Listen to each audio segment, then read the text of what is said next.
Well, Nunavut is one of the few areas in Canada where Indigenous culture is still the dominant way of life. And today, it is celebrating 21 years since becoming a Canadian territory. But it comes at a hard time for the region, with food insecurity increasing and calls for a review of the RCMP. Joining us this morning with more is Deputy Mayor of Iqaluit, Janet Brewster. Good to have you with us this morning. Good morning. Thank you for having me. Part of the celebrations today are about how Nunavut has been able to protect challenges to Indigenous culture there. Residential schools, missionaries, historical relationships with the RCMP. You describe what you see as a reclamation of that culture happening now. What does that look like? It looks very similar to how it was when my mother was a child and when my grandparents were living on the land.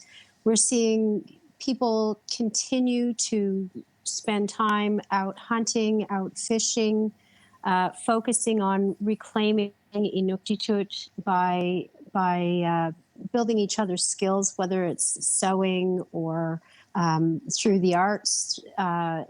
People are working really hard to center on our Inukness. Some leaders have called for a territory-wide review of the RCMP in that region. Are the events that are unfolding right now having an impact on how people feel around celebrating Nunavut Day? Well, you know, these issues aren't new to us.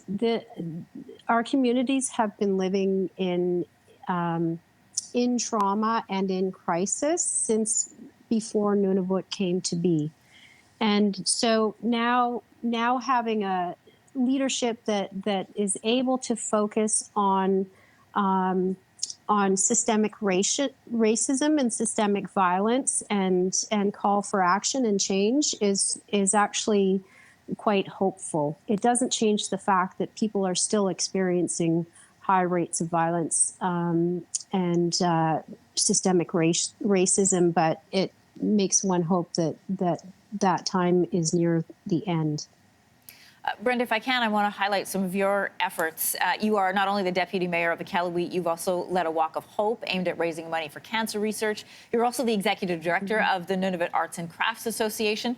What's behind your drive to give back to your community in the ways that you have? I was raised primarily with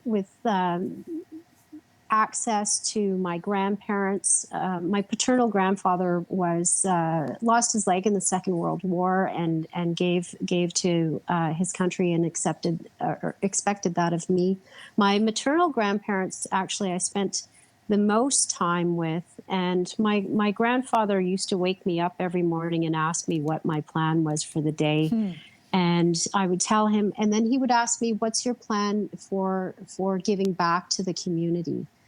And so knowing that he would ask me again in the evening at bedtime, what did you do for your community today?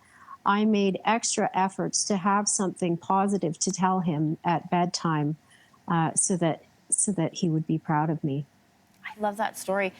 Brenda, as Canada is marking this special day for Nunavut on Nunavut Day, your focus is going to be on food insecurity. Can you explain to the rest of the country why we should also be focused on that? So, 70% of toddlers, of preschool-aged children in Nunavut, are food insecure. One of the primary responses that the federal government had to the COVID crisis was to allocate $45 million to address that food insecurity for Inuit.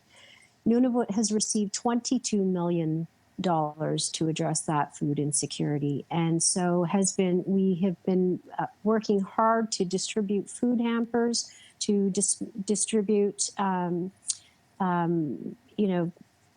money for buying food and necessities, and so today would normally be a day where communities are gathering for feasts, because that's one of the things that we do in our cultures. We gather around and we share what's called inuksiutit, which is food of Inuit food, food from the land.